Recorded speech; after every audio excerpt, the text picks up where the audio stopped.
Hujambo na karibu katika Matukio Daima Habari.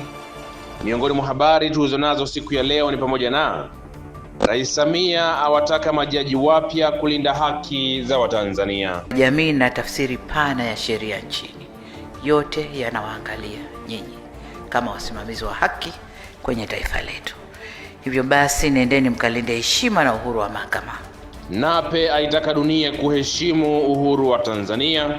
Tunathamini mchango wao kwa kushughulikia changamoto tulizonazo, lakini waje wakijua nchi iko huru na wauheshimu uhuru wetu. Wafugaji nchini waombwa kujitokeza kupata elimu ya ufugaji kisasa ili kunufaika na tasnia ya maziwa. Natamani au wote kwamba sasa tuwabadilike kifikra, kwamba sasa katika eneo lile dogo ninaweza nikafuga ng'ombe wangu wawili au watatu na nikapata maziwa ya kutosha. TAKUKURU Songwe yafuatilia vikundi vya mtandaoni vinavyotapeli wananchi. Mpango wetu ni kufanya udhibiti kwenye hili eneo, kwamba tuangalie kuna mianya gani ya Habari za wakati huu, mtazamaji wa Matukio Daima. Karibu katika Matukio Daima Habari tutakao kusomea. Jina langu ni Beldina Majinge, nitakuwa na mwenzangu mimi ni Emmanuel Manonga. Kwa pamoja tunasema karibu uwe nasi tangu mwanzo hadi mwisho wa taarifa yetu ya habari. Na tukianzia jijini Dar es Salaam, Rais wa Jamhuri ya Muungano wa Tanzania Dr. Samia Suluhu Hassan amewataka majaji wapya wa Mahakama ya Rufani kutenda haki kwa uadilifu, weledi na bila upendeleo ili kuimarisha amani, utulivu na maendeleo ya taifa. Akizungumza mara baada ya kuwaapisha majaji hao leo jijini Dar es Salaam Ikulu, Rais Samia amesema haki ndiyo msingi mkuu wa ustawi wa taifa na wananchi wake. Tumefanya mengine mengi na nyinyi ni mashahidi kwamba mahakama zimebadilika kwa kiasi kikubwa. Zimeendelea kwa kiasi kikubwa sana katika miaka hii ya karibuni. Kwa hiyo sasa ni kuongeza watu wenye dhamira ya kufanya kazi, wenye uwezo wa kufanya kazi, lakini wanaosimama kwenye mstari mzuri wa haki. Mahakama ya Rufani ndio ngazi ya juu kabisa katika utoaji haki katika nchi yetu. Kwa hiyo kila uamuzi mnaotoa una uzito mkubwa, si kwa wahusika washauri pekee, bali pia kwa taasisi zetu, mwenendo wa jamii na tafsiri pana ya sheria nchini. Yote yanawaangalia nyinyi kama wasimamizi wa haki kwenye taifa letu. Hivyo basi, nendeni mkalinde heshima na uhuru wa mahakama, lakini pia muendelee kuimarisha uwajibikaji, nidhamu na maadili ndani ya mhimili huu muhimu. Uhuru huu una thamani pale unapoenda sambamba na uadilifu na ufanisi na utendaji wenu unaoangalia pia uzalendo kwa nchi yenu. Mnapotoa maamuzi, taifa kwanza, nchi kwanza, alafu then mtakwenda kwenye mambo mengine. Napohitimisha, nirudie tena kuwapongeza na niwaombe sana mwende mkafanye kazi kwa uadilifu, weledi, busara na hofu ya Mungu kama viapo vyenu vinavyowataka. Na tukiwa mkoani Iringa, kuelekea maadhimisho ya siku ya maziwa Tanzania ambayo kitaifa yanafanyika mkoani Iringa, wafugaji nchini wameshauriwa kujifunza kufuga kwa kisasa na kupata elimu ya malisho bora ili kunufaika na ufugaji huo na kujipatia kipato kupitia maziwa. Akizungumza na Matukio Daima Media, afisa masoko wa Bodi ya Maziwa Tanzania Joseph Semu ameeleza kuwa wafugaji wakipatiwa elimu iliyo bora katika ufugaji wa kisasa itawasaidia kupandisha thamani na kujikwamua kiuchumi. Maana kwamba tunataka sasa wasisubiri kumuuza yule ng'ombe. Wakiwa kwenye mchakato wa kumwandaa yule ng'ombe kumuuza, hapa wananufaika nini? Kwa sababu wanatumia gharama kutafuta chakula, ama kumlipa mfanyakazi wa kumtunza yule ng'ombe. Unasubiri baada ya miaka 2-3 labda muuze kama yule mfugo. Lakini kumbe hapa katikati unaweza ukapata fedha nyingi kupitia maziwa ambayo yanatoka kwenye huyo ng'ombe.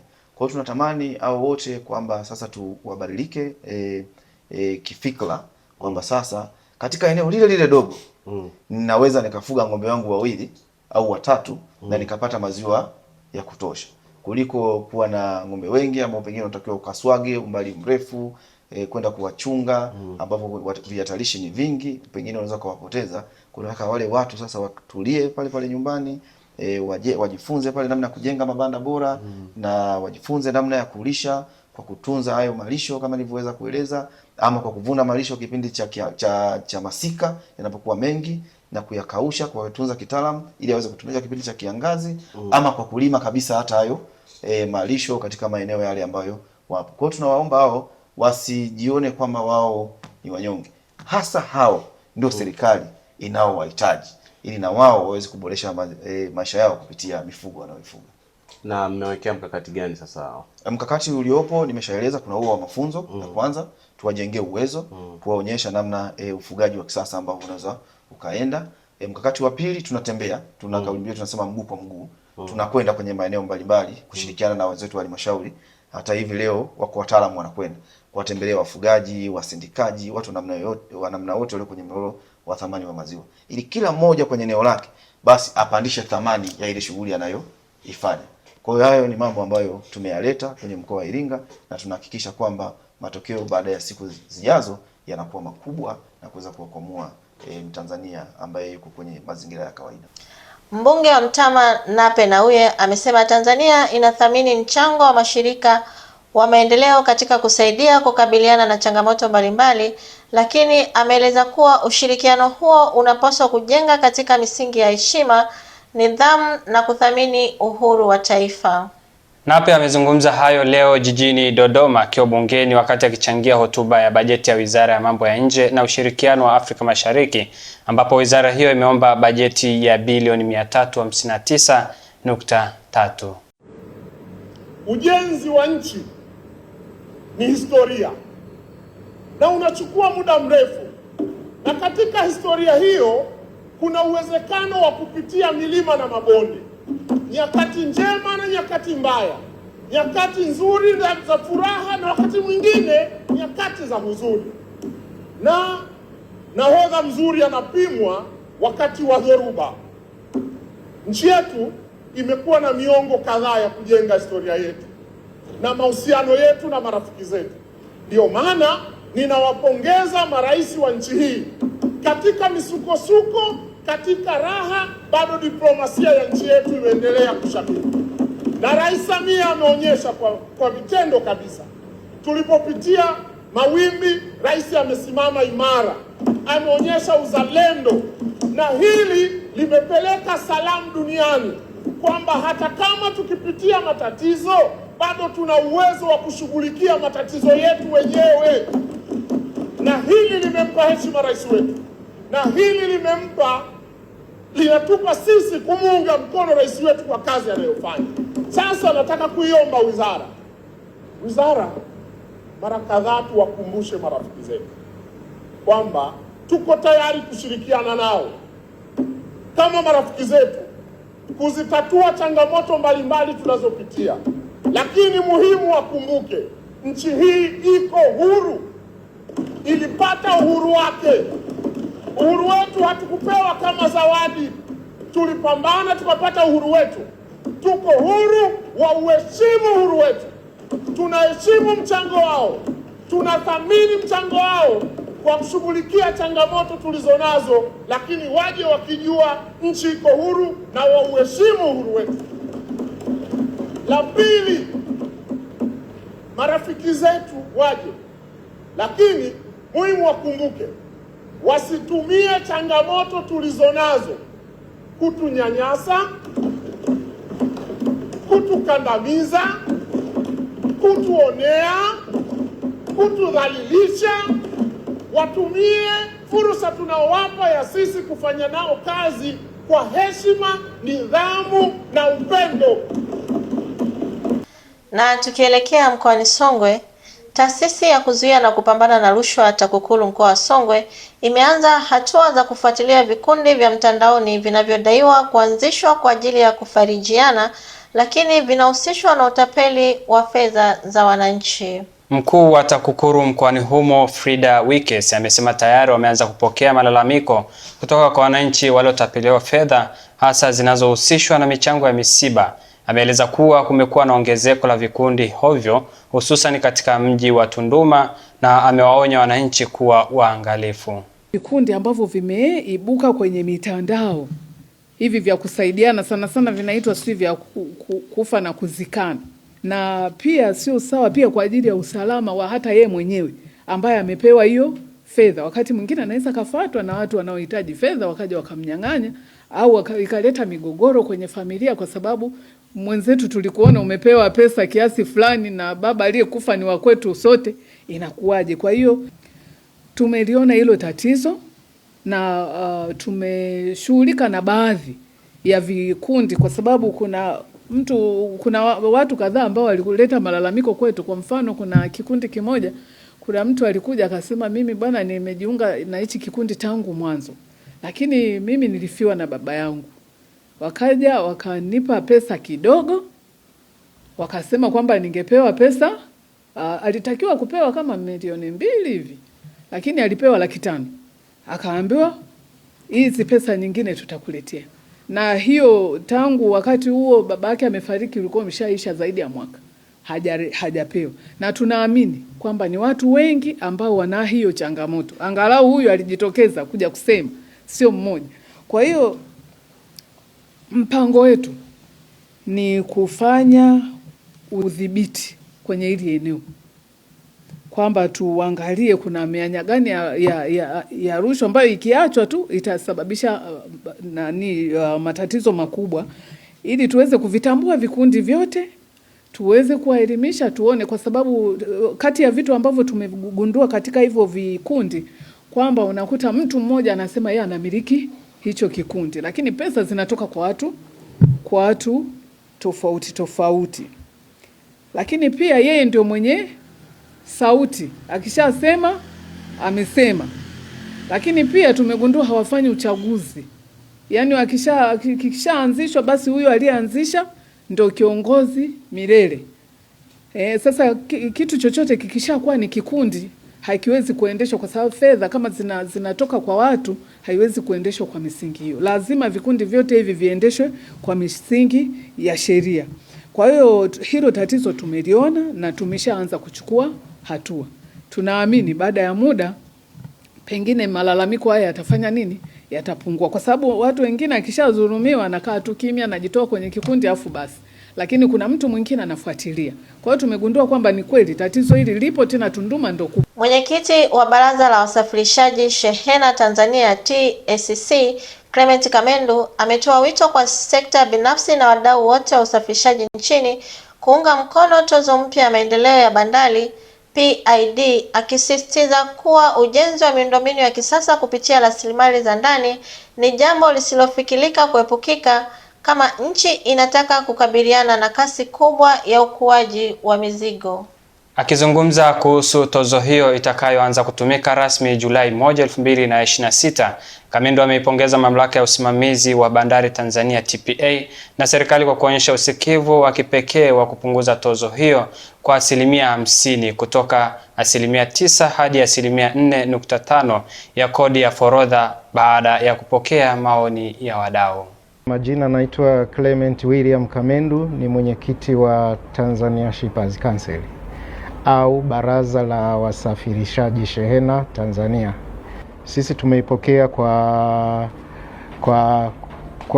furaha kubwa, kwa maana ya kwamba kwanza tozo haiepukiki, kama ni tunahitaji tuimarishe miundombinu, lakini kikubwa zaidi mamlaka ya bandari kwa maana ya TPA ambao ndio wako responsible na kudevelop infrastructure wao kama landlord, maana wako operators watatu, TPA wenyewe na wadau wengine wawili ambao wao ni wapangaji, lakini mwenye basic obligation ya kutengeneza miundombinu ya bandari ukiacha vifaa ni mamlaka yenyewe, na hiyo ni lazima ifanyike kupitia resources zetu wenyewe, kwa maana ya kwamba bandari na private sector, lakini hata serikali.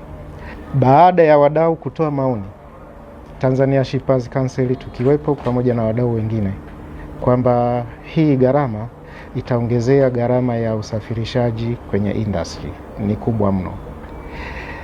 Tunashukuru kwa usikivu, maana baada ya kikao kingine waliahidi kwamba tutaenda tuifanyie kazi, tuipunguze, na hapa karibuni imepunguzwa kwa karibu 50%, kwa maana ya kwamba kutoka 9% mpaka 4.5%.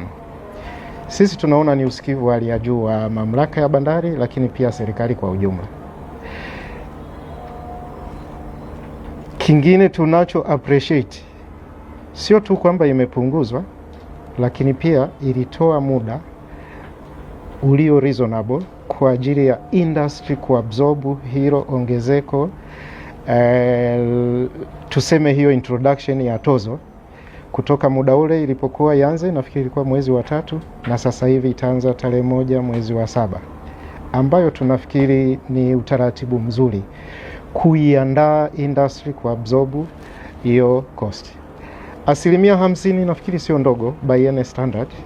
Kwa mfano, shehena yenye thamani ya bilioni 1, 4.5, manake unaongelea milioni 45 zilizopunguzwa. Kama ingebakia 9% ambayo ingekuwa milioni 90 kwa hesabu ya haraka, au sio? Kwa kifupi, tunatarajia ongezeko la kasi la miundo mbinu ili iendane na ongezeko la kasi la shehena. Shehena yetu imeongezeka kwa kasi zaidi hapa karibuni. Kuna mahali nimesoma ikiwa inaonyesha imeongezeka kwa 60% ndani ya muda mfupi, ikilinganishwa na wastani wa ongezeko la shehena duniani kwa kadri ya ripoti ya UNCTAD ya kama miaka 2 iliyopita, ambayo makadirio shehena duniani inayopitishwa kwa njia ya maji kuongezeka kati ya 2.4 mpaka 2.7. Sisi ongezeko linapokuwa kwa kiwango hicho tunachokisema, maana yake ongezeko letu ni la kasi zaidi, which means kumekuwa na juhudi za kuwashawishi watumiaji wa bandari yetu ya Dar es Salaam, of course na bandari zingine, na hasa wenzetu wasiokuwa na bandari, the land linked countries. Zamani zilikuwa zinaitwa land locked, sasa hivi diplomatically, lakini kitaalamu zaidi na zinaitwa land linked, ambazo si pungufu ya 7. Maana yake wamekuwa kitumia bandari ya Dar es Salaam zaidi kuliko ilivyokuwa huko nyuma, na hivyo kusababisha ongezeko la kasi ya shehena yetu, ambayo ni kitu cha kujivunia. Sasa ongezeko hilo ni vizuri likiendana na ongezeko la infrastructure, kwa maana ya miundo mbinu pamoja na mambo mengine including digitalization ya processes zetu. Bandari ni ya kwetu na ni juu yetu kama nchi kudevelop infrastructure kwa jinsi mbalimbali, kama ambavyo imekuwa ikitokea sehemu mbalimbali za dunia, na kama ambavyo serikali kupitia mamlaka ya bandari imekuwa ikizidevelop. Ni kutoa ushirikiano kwa mamlaka ya bandari na terminal operators wengine, DP World na TGTL, na serikali kwa ujumla, kwa kutimiza wajibu wa kulipa kile kinachohitajika timely.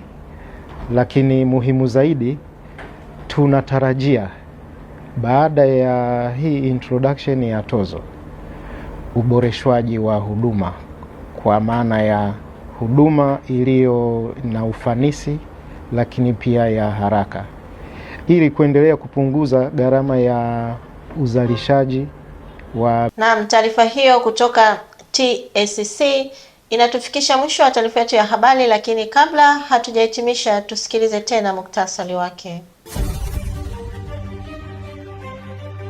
Hujambo na karibu katika Matukio Daima Habari. Miongoni mwa habari tulizonazo siku ya leo ni pamoja na Rais Samia awataka majaji wapya kulinda haki za Watanzania. Jamii na tafsiri pana ya sheria nchini, yote yanawaangalia nyinyi kama wasimamizi wa haki kwenye taifa letu. Hivyo basi, nendeni mkalinde heshima na uhuru wa mahakama Nape aitaka dunia kuheshimu uhuru wa Tanzania. Tunathamini mchango wao kwa kushughulikia changamoto tulizonazo, lakini waje wakijua nchi iko huru na wauheshimu uhuru wetu. Wafugaji nchini waombwa kujitokeza kupata elimu ya ufugaji kisasa ili kunufaika na tasnia ya maziwa. Natamani au wote kwamba sasa tuwabadilike kifikra, kwamba sasa katika eneo lile dogo ninaweza nikafuga ng'ombe wangu 2 au 3 na nikapata maziwa ya kutosha. TAKUKURU Songwe yafuatilia vikundi vya mtandaoni vinavyotapeli wananchi. Mpango wetu ni kufanya udhibiti kwenye hili eneo, kwamba tuangalie kuna mianya gani ya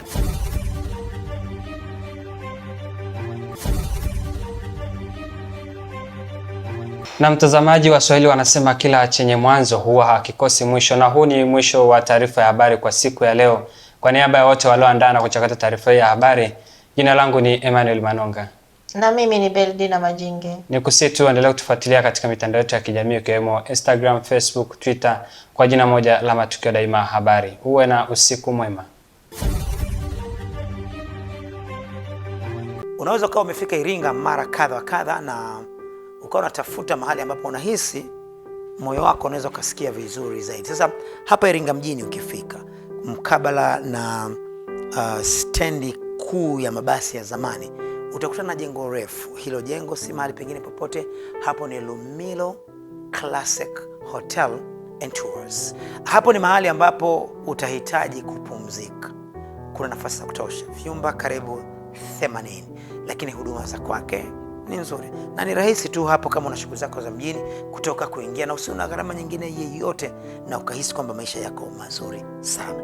Nikwambie kitu, life is beautiful. Staying is believing place in your hearts. Karibu mtazamaji wa Matukio Daima. Clock Tower Kefu ni moja tu. Tofauti ya Clock Tower Kefu na sehemu nyingine ni moja. Kwanza, Clock Tower Kefu wahudumu wake ni wacheshi, lakini huduma zao ni bora kuliko, lakini kubwa zaidi kwamba vitu vyao vyote vinavyouzwa Clock Tower Kefu ni bei nafuu kuliko. Usiulize wapi kefu nzuri, uliza tu Clock Tower Kefu. Clock Tower Cave. Tupo jirani na mnara wa saa katikati ya mji wa Iringa. Tupo wazi kuanzia Jumatatu hadi Jumapili. Tupigie simu namba 0677 220 022 au 0657 366 667. Clock Tower Cave Iringa, ladha inayounganisha wapenzi. Ndio, Clock Tower Cave, home of delicious meals. Rafiki yangu Jeni, mambo? Afu siku hizi nakuona huna furaha kabisa toka umemaliza hicho kidato cha 4. Shida ni nini rafiki yangu? Shoga yangu Halima, mwenzangu una kazi. Mimi nahangaika siku zote, sina hata ajira shoga yangu. Yaani hata genge lenyewe tu sina. Na una smartphone kabisa unaenjoy, afu unasema kazi huna kweli? Shoga yangu, nifanyeje mie? Kuna watu wanaitwa Isadukilo Entrepreneur. Kwani hujawasikia hao? He? Isadukilo? Ni sahihi kabisa. Kampuni ya Isadukilo Entrepreneur inayojishughulisha na uwakala mkuu wa lipa kwa M-Pesa imekufikia. Nafasi zinazohitajika ni wakala wa mauzo na keshia. Sifa za kijana anayehitajika awe amehitimu kidato cha 4 ama zaidi, awe na miaka kuanzia 18 na kuendelea, awe na simu janja, smartphone, na awe Mtanzania mwaminifu, awe na namba ya NIDA ama kitambulisho cha NIDA. Kumbuka, ajira hii ni kwa kijana yeyote ndani ya mikoa yote ya Tanzania. Tuma maombi yako kupitia barua pepe ya isadukilo@gmail.com ama WhatsApp au kupiga simu namba 0757 922555 au 0795 742927. Pia waweza kufika ofisini kwetu. Tupo jengo la Embala sasa mjini Iringa, mkabala na hazina ndogo. Halima rafiki yangu, hakika Isadukilo amerejesha furaha yangu.